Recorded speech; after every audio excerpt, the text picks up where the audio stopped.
Hey guys, new Chainsmokers song, You Owe Me, just dropped. It's a lot to think about, especially if you consider Sick Boy, which sounded an awful lot like Heathens. Everybody's saying so. You Owe Me, on the other hand, is way more just straight up pop, even compared to what the band usually puts out, which is usually much more like EDM dance party focused, though maybe their last album is the antithesis to that. But for the most part, it feels very much like it was designed for the radio. It's easygoing in parts, and it gets a little bit more excited in some places. It continually feels like it's building up to something, and then it just sort of relapses back into the verse. It's a very, for Chainsmokers, it's pretty peaceful. But the music video is freaky. If you haven't watched the music video yet, go watch it now because I'm about to spoil it for you.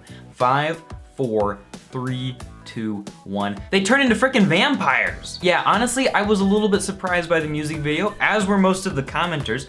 Allow me to read a selection of the people commenting on that music video. That plot twist though. This had some serious plot twist. That plot twist though. Basically in the music video, Alex and Andrew are cleaning up their house and it seems very normal. We assume that they live together and they're ironing their pants and they're making everything look good and they're sweeping and they're mopping.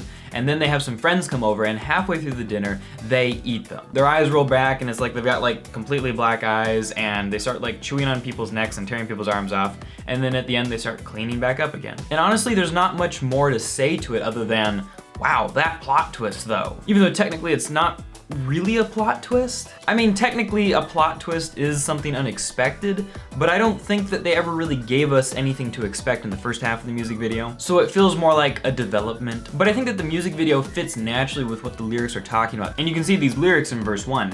I don't really say this that often, but there's something that the papers forgot. Every time I read them, I know I feed them, but I know they're painting, but they can't leave a mark. He says the word but a lot in this song.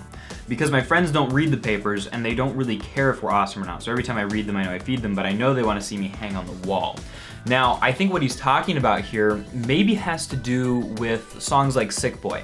Oftentimes the Chainsmokers attempt to go deep, and sometimes they make it, sometimes they miss the mark. When they released their most recent album, they had a detailed, in-depth explanation for their inspiration for every single song on their Facebook page, and I was really impressed by that. I thought, wow, intentionally deep music from a band that makes intentionally shallow, melodies and things like that. I thought, oh, that's pretty cool. I really appreciated that, but at times I feel like they go for the appearance of depth, but they don't always actually achieve it because they're not usually willing to be super vulnerable in what they write. Now, their social satire like #selfie, I thought that song was clever. And I think that Closer and Paris are both interesting commentaries on millennial generations.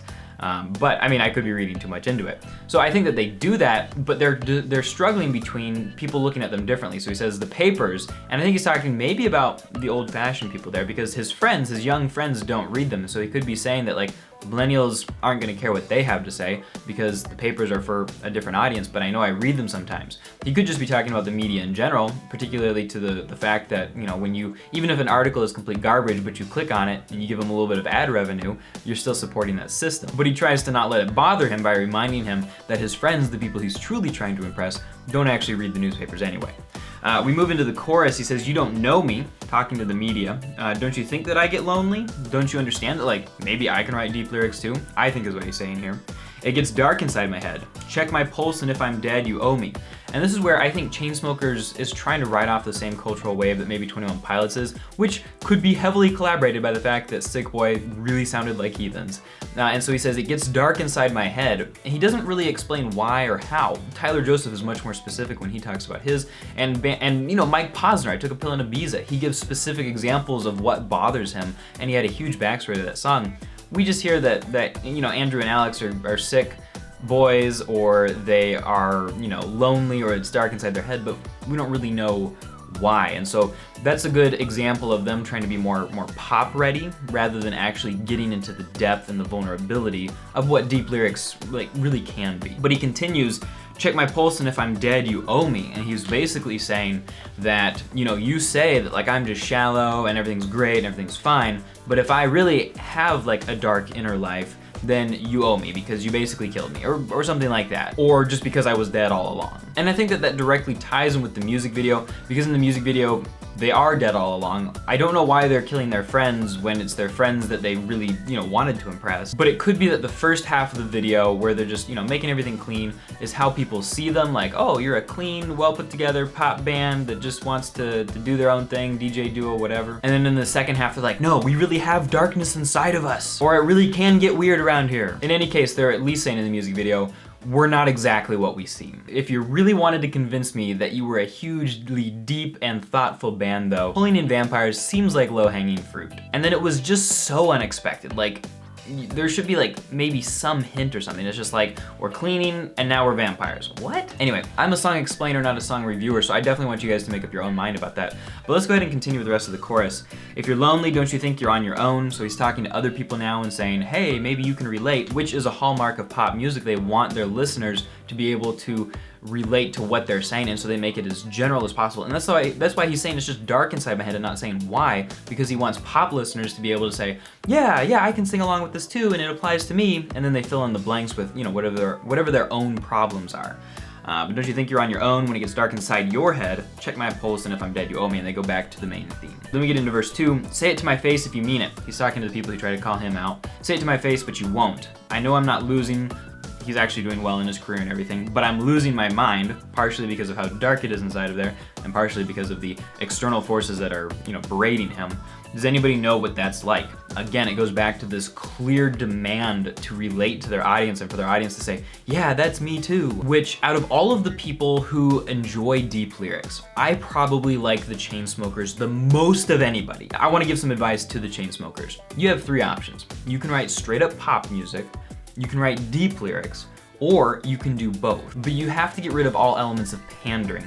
If you're gonna try to monetize off of the fact that people feel deep things and have dark thoughts, and you wanna show how you relate to them so that you can connect with those people so that they can buy a single, which is what this feels like, is disingenuous, and it's not gonna have the long-term benefits that I think you're looking for. I think the Chainsmokers are looking for long-term benefits because people are saying like, it's not deep, it's shallow, but they keep trying to write this kind of stuff. I think that they're going for that type of music, but I think that they keep doing it in the wrong way. And to be fair, your fan base is expecting one thing, and I think you're slowly trying to push them towards the other thing, but I think you would be a lot better off with sort of like the stories you've been telling about other people rather than yourself, where you kind of mock the hashtag selfie generation, and where you talk about, like in Closer in Paris, these stories of other people that aren't necessarily yourself doing things and being millennials, and you kind of show how ridiculous it is while still empathizing with it. I think that stuff was pretty powerful actually, and I think you have to stop grasping and trying to do something that 21 Pilots is doing, because if you try to put 21 Pilots into a pop format, people smell the BS, and they know that, sometimes it's gonna be disingenuous, even if what you're saying starts out with the best intentions. Chainsmokers, I want nothing more than for you guys to succeed, because I want deep lyrics, and I think that you have that passion for it. I think you just have to adjust your focus a little bit. And the rest of the lyrics are mainly repetitions of what's come before, so there's not a lot more to say, but I would love to hear what you guys have to say about this. If any of you are close personal friends with the Chainsmokers, please send this to them.